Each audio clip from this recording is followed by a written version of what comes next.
Alrighty, everyone. As we get ready to go live, as you kind of start to trickle in, we're going to get going in just a few minutes. I just wanted to make sure that everything's good to go on your end and you can see everything and there's no issues. Let me know in the comments if sound is good, video is good, it's live, you can see me, and let me know all that real quick while I get set up, and we'll be getting ready to go in just a couple minutes. I just wanted to make sure that we made sure that the live stream was working. And remember, there's like about a 30-second lag time between when I'm saying this right now and when you get to it. So just kind of give me a heads up and let me know in the comments that everything's working on your end and that you guys can see what's going on. And we'll be getting ready to rock and roll. We're going to be talking about appeasement. We're going to talk a little bit more about fascism. And then we're going to kind of go from there as it goes through.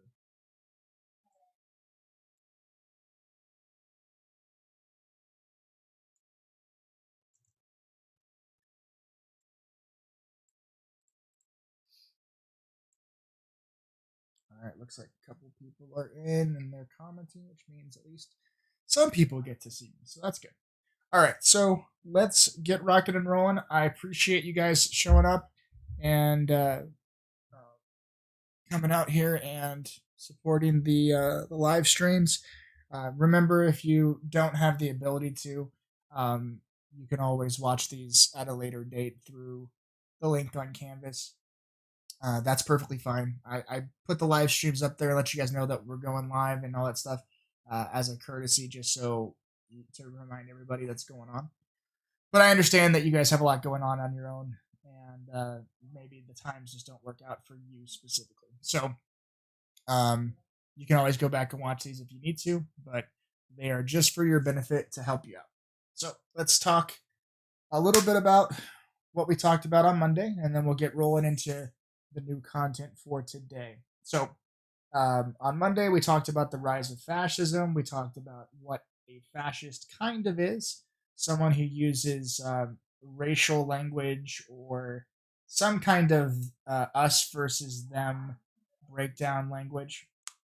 That's basically the easiest way to go through it. There's a lot more to it than that, but if you just think about it as a group that's trying to use some way of separating the us versus them, that's kind of where they start the conversation of what a fascist tends to be. And then they also prey on the fears of their people. In Mussolini's case, in Hitler's case, Francisco Franco, Hideki Tojo, all of these individuals, they kind of use the fear of their people at times of really, really terrible economic issues. They use the fear to kind of captivate and take over and basically get everyone to say, hey, it can't get any worse than it already is. We might as well give someone else a shot. And that's kind of where they all got in.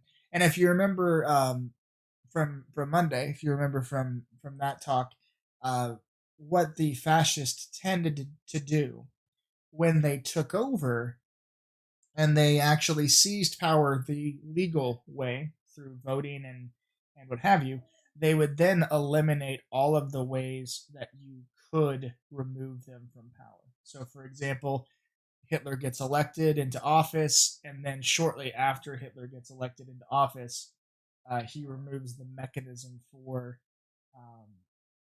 the people to be able to get him out of office. So that's a tendency for any kind of dictator or totalitarian leader in the modern context. That's kind of a way they go about things as a general rule. They first try to go about the legal process and become this new ruler, because that generally is going to make it so that people won't push back against them taking over, because everyone realizes that it was a vote and everyone had a say. It's a very democratic process. And then from that, they start to kind of seize power as best they can. So that's kind of where we left off as far as the fascists go. Now, there was a really, really good question on Monday that asked something we're going to get into as the days kind of keep going. And the question was, why did Hitler target the Jews specifically? And there are a slew of answers that are right with this question as far as the answer to this question. Why did the Jews get targeted specifically? And the answer I gave on Monday isn't. I don't think it was complete enough. So I'm going to give it again, and I'm going to tell you why the answer is not complete that I gave on Monday, just so we're all on the same page. So Hitler used his Nazi rhetoric. He had to find an enemy that was someone that he could vilify, that people would not push up against, and a good amount of Europe tended to be a variety of Christian or Christian denominations. So that would mean Catholic, Calvinist, and all of the slew of uh, evangelical or Lutheran-ish type of Christianity. So he wanted to target a group of people, and there are a variety of instances prior, much, much, much before World War II, where Europe is going to treat Jews specifically very, very badly. It happens throughout the Crusades. It happens all throughout Europe, and for the most part, the Jews are not going to be given too much love throughout most of the time of Europe being on top. And Hitler kind of looked at this as this is a group that people already have some kind of resentment for. And the reason why a lot of Christians in Europe had resentment for Jews specifically was because they were being brought up very similar to how the Crusaders were brought up, that the reason why Jesus was killed at the crucifixion was because of the interaction with the Jews in Israel. Well, what would have been modern day Israel, and because of that, they kind of said, this is why we distrust this group of people, and that's basically what I said to some degree, what I said on Monday. But here's why it's incomplete. It's incomplete because the issue isn't Christianity. And I want to be very, very clear. It's not that Christians believed that uh, all Jews were bad, because that's not really the case. It's the case is that he was trying to find something that people wouldn't push back against. Think about it in this way. This isn't going to be the cleanest example, but think about it when it comes to music lyrics and it comes to general language out and about. Okay, there are certain racial terms that, for good, bad, or indifferent, if one group of people says it over another group of people, it is going to be taken different. And traditionally, what we do is we use the easiest example of this would be rap music. Now, I'm not saying that it's good. I'm not saying that that language that you're probably picking up on is the is something too desired for everyone to be able to say, but that language tends to be offensive to a large group of people. And with that, it's something that people are comfortable in certain demographics to be able to say, and certain demographics are not able to say it. Which is perfectly, it is. I'm not trying to sit here and say that language needs to be changed up, and I'm not saying that the rules need to change, but I'm just saying that that exists. There are certain lyrics that, depending on your racial ethnicity, it is more acceptable to say than not. And the reason why that's important, the reason why I bring it up, is because it's something that you are already conditioned to realize.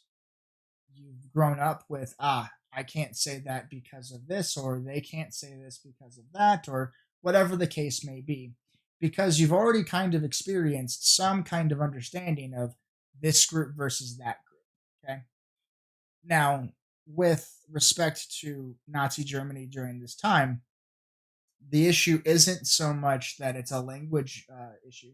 It's this group is already looked down upon by the majority of Europe. The majority of Europe is looking down upon the majority of the European Jews, and they've been doing so for the better part of almost 2,000 years at this point. So, with all of that in mind, you have to look at it and go, okay, so they've been effectively conditioned that this group is lesser than or some variation thereof. And a lot of the Jews for the last 1,000 years or so, basically since before the Crusades, they have moved into professions that were deemed to be, um, at the time, were deemed to be uh, not um, functions that a good Christian should be able or should be doing, and that's primarily banking. And if you know anything about the modern world and anything about the time as it were, bankers do pretty well when it comes to financial issues. They make a decent amount of money, especially high end bankers. So effectively, what you do is you have over 1,000 years, you have Jews that have been moving into personal banking and all these other aspects of life, and they've done extremely well. And because of that, that's another example for why this group, or it starts to get used as another example as to why this group should be discriminated against. Because they start looking at it and say, it's because those people are taking advantage of us because of whatever's going on. So there's again desperation on the part of the people. You have Hitler kind of and other fascist leaders coming in and saying this is the way it is.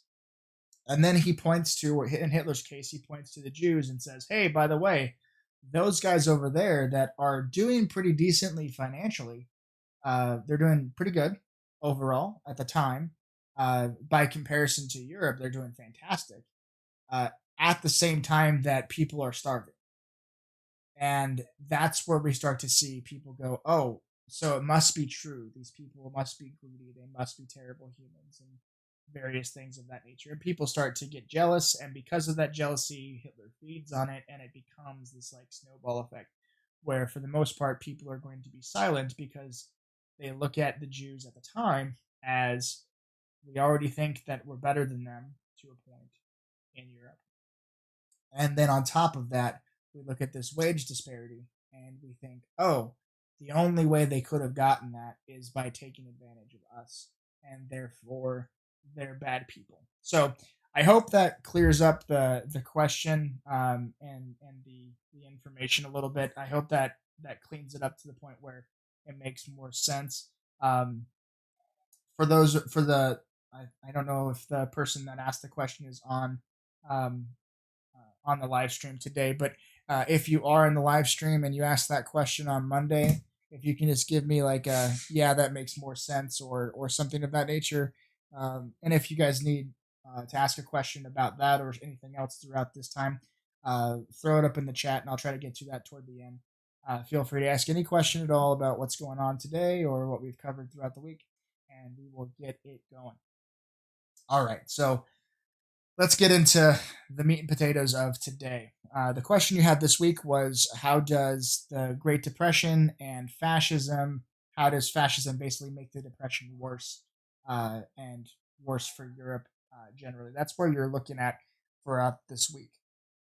And when we get to the closer to the war, we're going to be talking about a concept called appeasement.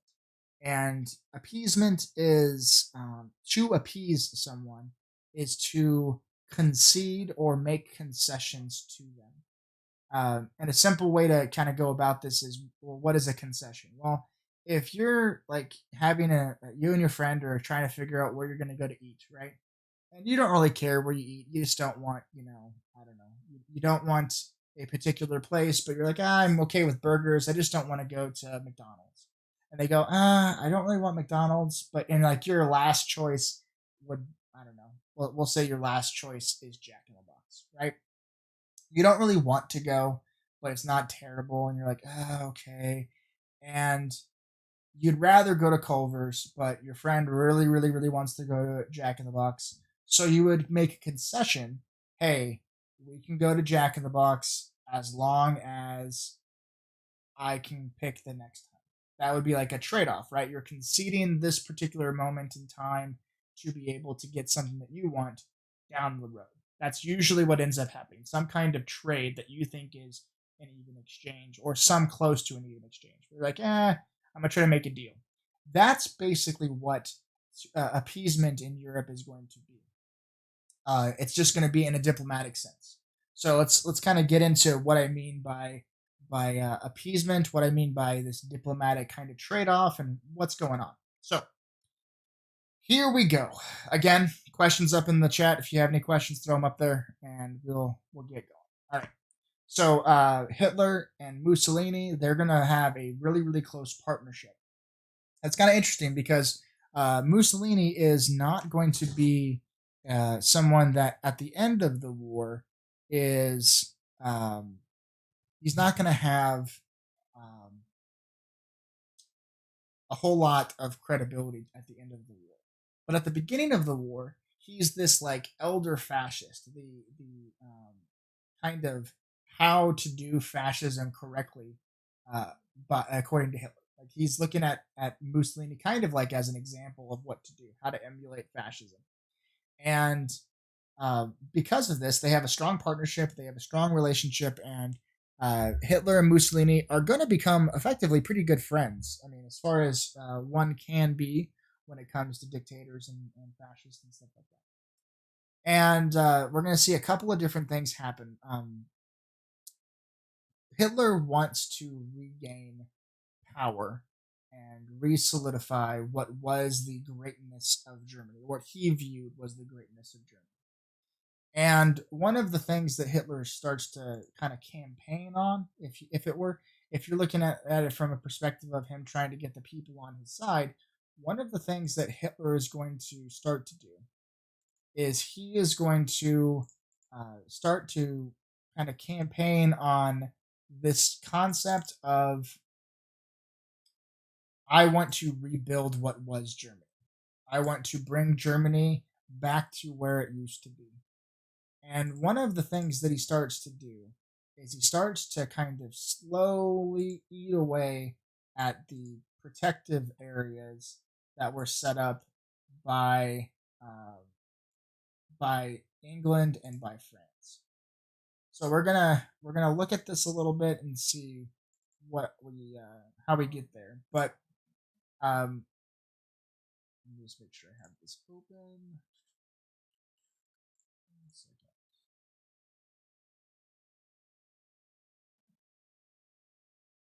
Yeah. Okay. So let's rock in or roll. All right. So Hitler had a pretty big assumption that if he wasn't right, he was going to be in a very bad situation. Hitler took it upon himself to evaluate the world, and he saw France that he looked at as, for the most part, they're already beaten. I don't have to do much left with that. And he looked at England and said they're also kind of on the ropes. They don't really want to get into a war, and this is going to be where he's going to more or less kind of push up against the concept of what was the League of Nations. The first thing that happens is Mussolini decides he's going to invade places like Libya and Ethiopia and Somalia in Africa. And the League of Nations is going to condemn these actions, but that's all they're going to say. They're going to just say, hey, you're being a really bad guy. You should stop that. But that's it.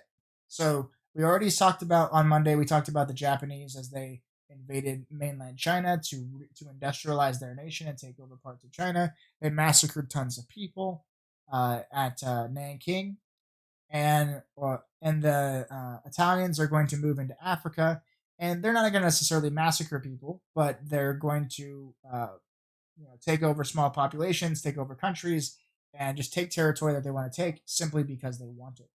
And the League of Nations, its entire purpose, like the UN today, is to prevent countries from going to war.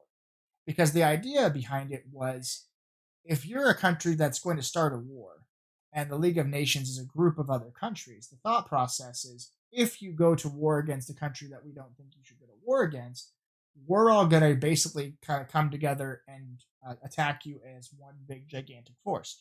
That's effectively what happens with the UN, or is supposed to happen with the UN. And that's why, for the most part, war is less common today in the same sense that it was back in the day.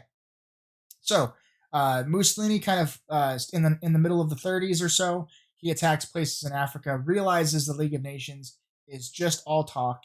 They condemn his actions, they condemn the Japanese, and that's it. That's all they do.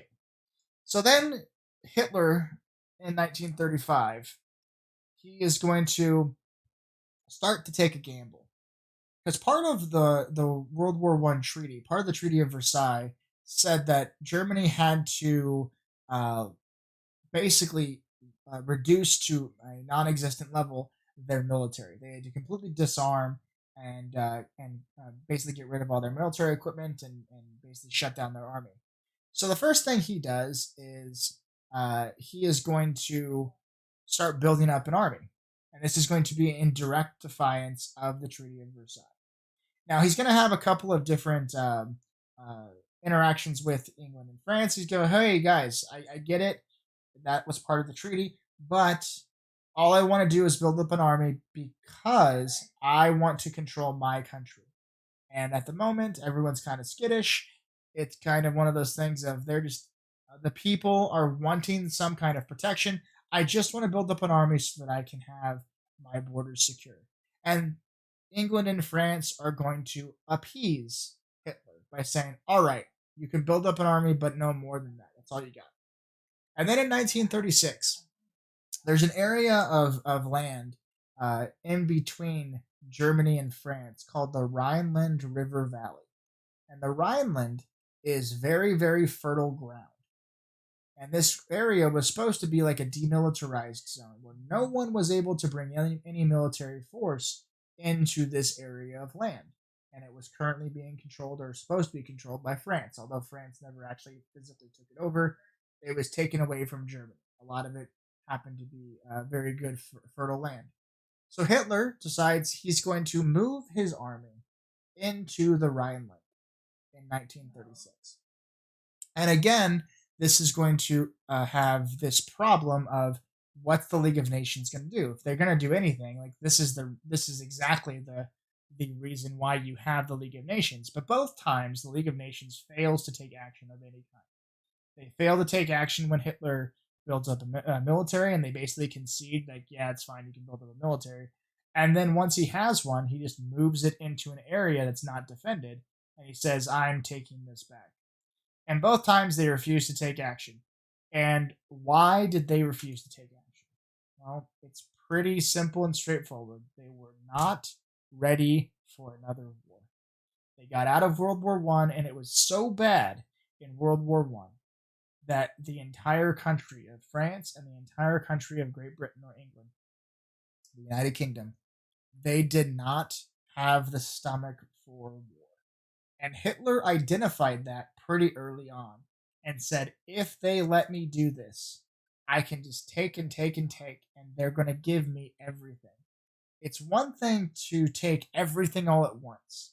It's much easier if you take it little by little and let them give it to you slowly. So Hitler's like, hey, I don't have to take the entirety of Europe.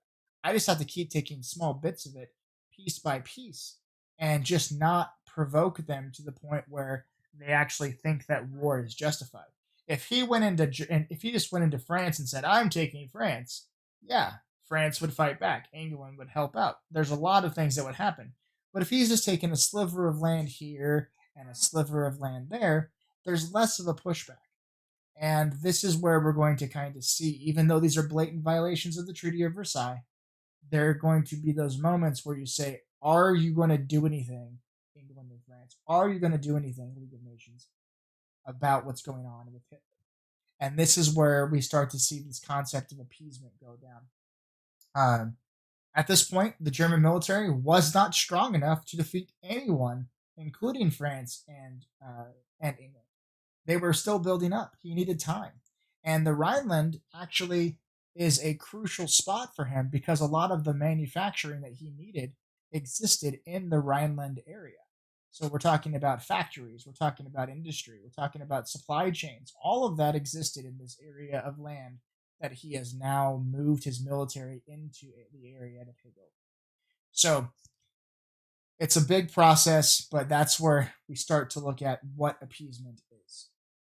Um, but ultimately, it comes up with the first thing is Hitler took a risk. He identified what he felt was the inability and the desire for England and France to not go to war. He saw that and said, I'm going to exploit this. If I know you don't want to fight, I'm going to keep pushing you because I know that you don't want to be in this fight anyway. And we do want to be in the fight.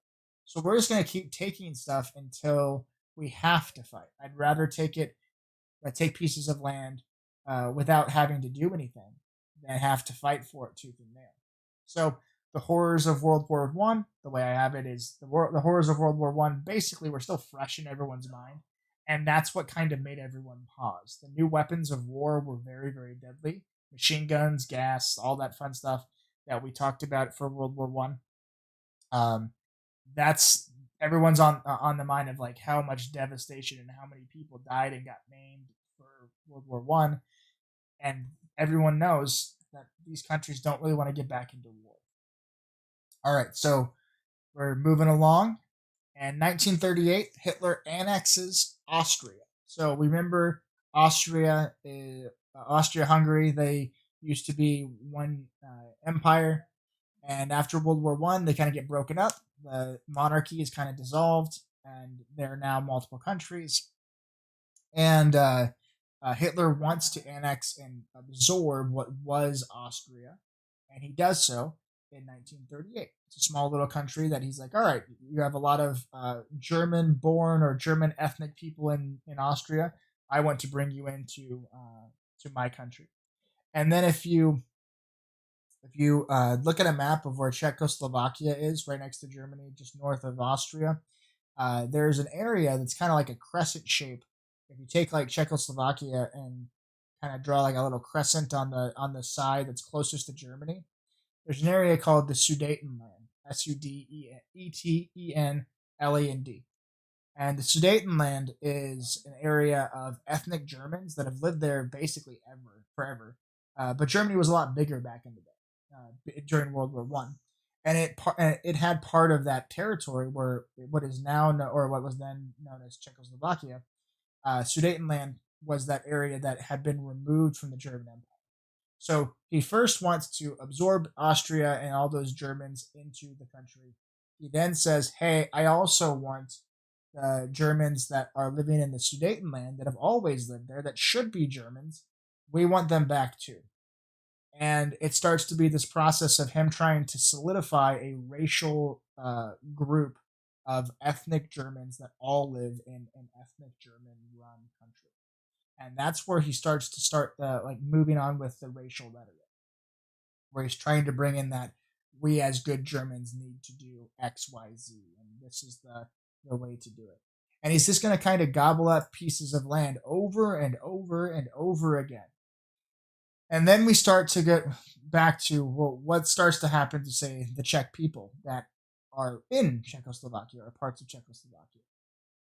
And we get to an area called the Munich Conference. The Munich Conference is a time when world leaders like Mussolini, Hitler, and then another individual from England, his name is Chamberlain. Neville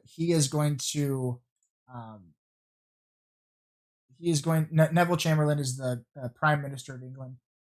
He wants to end all hostility in Europe, and he thinks that he's going to kind of go in there, talk to Hitler. They're just going to hash it out, and he's going to get Hitler to act straight. And he's going to sit down with Hitler, and Hitler is going to lie to his face to the point where he is going to talk to Hitler, and they're going to call the agreement that Hitler and Chamberlain have as a peace for our time. Peace for our time. And effectively what he says is, you can have Czechoslovakia, but that's it. effectively saying, "Hey, I get it. You can have this piece, but that's all you get, and you have to agree and pinky swear that you're not going to want anything else or attack anybody else, and all that fun stuff." Um, this is the problem is that while Chamberlain thought this is definitely a signed deal, and there's no way. I looked into the eyes of Hitler, and I did not see a monster. I saw a man trying to do right by his people. This is what Chamberlain believed. Chamberlain thought that he was figuring this out, and that there would be no way that Hitler would break his promise because he pinky swore. So Chamberlain says, "All right, you can have what you want, but you have to agree that this is it." And in a short couple months later, well, within weeks, really, Hitler tells his generals to prepare for taking over the remaining area of Czechoslovakia outside of the Sudetenland. So he really wants the whole thing, but the Sudetenland is what he's going to get from Chamberlain. And here's the interesting thing. I talked about who was at the conference. I talked about Mussolini. I talked about Hitler. And I talked about Neville Chamberlain, the English Prime Minister, and there was a French Prime Minister too, or French leader as well. But they're at this conference, and I want you to take a few seconds and think, who wasn't at the conference? That probably should have been at the conference. And if you think about it for a second, and you go, perhaps the leaders of the Czech people in Czechoslovakia should have had some kind of say in what happens with Czechoslovakia, I would tend to agree. So they make this deal, and you're going to see this. This is like kind of the same pattern that happened with respect to Africa in the age of imperialism. Same basic idea. So we have big countries that are making decisions for the less prosperous countries, and this is where we kind of end the show here. About 6 months after the Munich conference, Hitler breaks his promise. He annexes and takes over all of the rest of Czechoslovakia, and he has gotten what he wants. And now, if you thought this was going to be the final straw that was going to bring us to war or bring the League of Nations to war, you again would be wrong, because the League of Nations yet again decides this is your last shot. This is your last time to stop doing whatever you're doing. And this is when Hitler goes, "Well, I don't believe you. You've told me that 18 times. There's no reason for me to believe you today. I'm taking everything slowly but surely, and my military is increasing every single day. I'm getting more and more powerful. What do I care about England and France if England and France will not put that force that they think that they have against them? And why, if I'm getting all that extra power in Hitler's case, why would I not kind of push them into a corner?" And that's kind of where we're at here. So the final straw that breaks appeasement, the thing that starts World War II, is in 1939. Hitler demands that the western part of Poland be returned to Germany. He didn't want to provoke the Soviet Union, because the Soviet Union wanted the eastern half of Poland, and he wanted the western half of Poland. Basically, if you take what was Poland and you slice it in half, the east side were a whole bunch of ethnic Russians, and the west side was a whole bunch of ethnic Germans.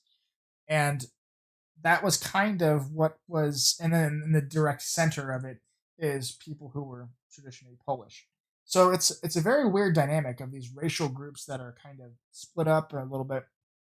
And Stalin is going to have a couple of meetings with the Nazi regime, to which they will basically promise not to attack each other. They're going to go into a non-aggression pact. And at that point, he's basically saying, "Hey, when I go after my spot, you can take yours. You can take your half, I'll take my half." And once they kind of get this agreement done, this is what's going to start up the next piece of Hitler's plan. And that is in 1939. He's going to take over his section of, I believe it's 1939. Yeah, September 1939. Hitler is going to order the invasion of Poland, and he's going to take over the western half of Poland. And this is ultimately going to be the final straw that is going to have England and France finally, after 4 or 5 years or so of giving Hitler everything he wanted by just walking in and taking it, finally, England and France are going to declare war on Germany based on what's going on. And that ends appeasement. So, what kinds of things do I hope you get out of this? And while I'm talking now, if you have any questions or comments or concerns, we're basically done as far as the content delivery, but I'm going to go over a couple of things. So if you have any questions, feel free to throw it up in the chat. Ask away. Do what you got to do. Otherwise, give me a thumbs up or some kind of high five emoji or something cool. All right, so we have Hitler. He's basically played Hungry Hungry Hippo for about 4 or 5 years, taking over pieces of territory piece by piece, because if you take it all at once, he probably wouldn't have been as successful. England and France didn't have the stomach for war. He identified that problem within them and said, I can take advantage of that. And because of that, he was able to kind of ask for more and more and more. Eventually, he gets to a point where they say, hey, you've taken over all this stuff, and that's fine and all, but you do it one more time, brother, and we're going to have words. And he's like, yeah, okay, that's fine. You've been saying that for 4 or 5 years now. I don't believe you. So he eventually invades Poland. But the problem for England and France at this point is what? Well, they basically let him get all of the territory he wanted, but also all that manufacturing that he wanted. And his military has gotten substantially better over time. So that's kind of the crux of what's going on as far as the lead up and entry into World War II. What are our 4 main causes in this particular thing? There's not really a good acronym for it, but there are 4 pieces that have to occur for World War II rather, to kind of break down and how it gets into an actual full-on war yet again. The conditions of the Treaty of Versailles were very punishing for Germany. They had to pay a lot of economic reparations. We talked about that in the first video. They had to pay back a lot of the war. They basically had to take the blame and pay a lot of money to both France and England. And because of that, they entered a depression, as well as the rest of the world entered a depression. We have the aggression of those fascist totalitarian dictators. We have their kind of aggressive posture as something that's kind of breaking the mold from the rest of the world, because everybody else kind of doesn't really want to fight. And they're like, that's the way we're going to be able to do more, is if we actually push people into a war. The League of Nations didn't actually do its job. The entire reason why the League of Nations was supposed to be there was to prevent exactly this kind of concept. Stop countries like Germany, like Italy, like Spain at the time from propping themselves up to the point where they would be taking people over at will and just causing a lot of mayhem. And then ultimately the failure of Chamberlain's appeasement strategy of giving Hitler what he wants piece by piece, not understanding that he really looked the devil in the eye when it came to Hitler, and that's kind of where he's at. He didn't really see that Hitler was as bad as he was at the time. Thought he could talk some sense into him. Thought he can go, hey, we can work this out as bros, and let that be it. Thought he did it, and then all of a sudden, a few months later, Hitler breaks his promise, and all that hard work that he thought he earned didn't really go too well. So, that's kind of where we are at with this. That kind of wraps up this week. We have an economic depression. We have leaders that are taking over countries and using that economic and actual normal clinical depression, because people are basically out of work. We start to see people take over the countries because of those. And once that happens, it's just kind of a really, really bad system going forward. Hitler uses that and uses his own kind of platform to say, hey, this is how I could fix this problem. And he goes about his business that way. So that's kind of where we are at. Like I said, if you have any questions, please throw them up in the chat.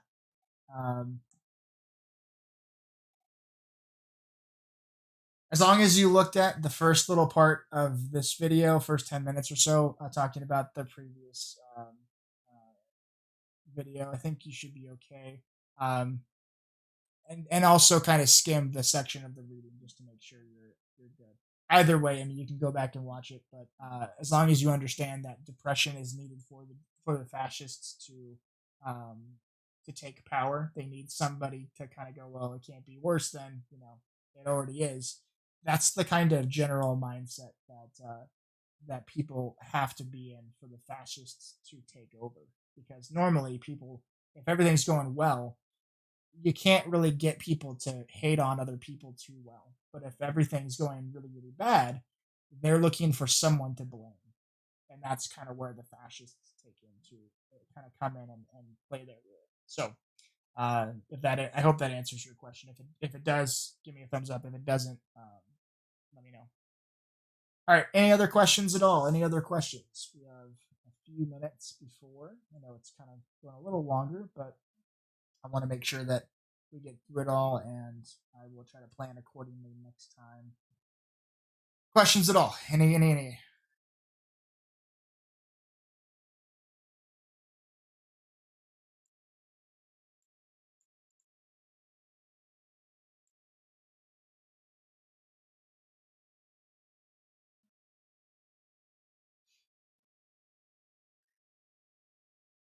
You are welcome for the answer.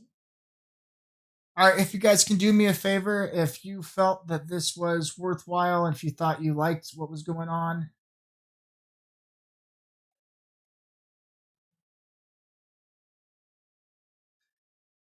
do I know how to simplify trig expressions? I do. Uh, we can have a Zoom if you want to do that. We can go over those. I trigonometry and geometry are pretty good on my end, I think. So I can help you out here and there. All right. If you can do me a favor, if you felt that this information was valuable or that you got enough out of it, if you can do me a favor and just throw a like on the video real fast, just so I can kind of have my own kind of metrics to kind of see how you guys are taking in the material. It is what it is. Ian, we love you, my friend. All right, so throwing up any questions real quick before we close out the video. About a minute or so, and we're gonna kind of be done. But if you guys can do me a favor and just kind of ask whatever you have, and then obviously tomorrow we have another Zoom. And then try to kind of throw up your answers for the question for the week, and that's again how I'm kind of using our time to make sure that Rio doesn't try to stress you all out and ask uh, like what you guys have been doing for the last several weeks. That's kind of my way of saying that we're still going over standards that they want us to go over, and that should get you guys out of the hot seat from what that email that I sent out not too long ago that they sent us last week. I just want to make sure that you guys aren't going to have any issues. All right. About 15-20 seconds or so, and then we'll kind of end this. And unless there are any questions, we're going to kind of start to get that.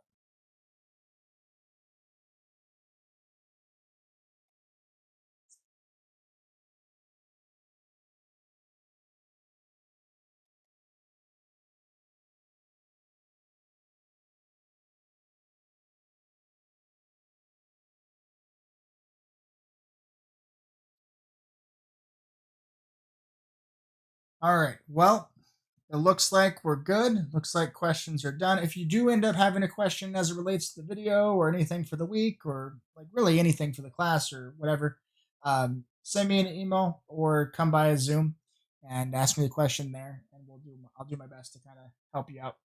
Um, Otherwise, we should be good to go as far as everything else. So I appreciate everyone, coming out and supporting and trying to get that info. Hopefully these times work.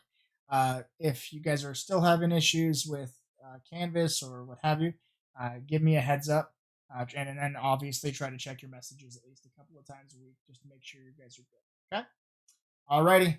Thanks for coming out, guys. I appreciate it. You have a wonderful day, and I will see you on the next time.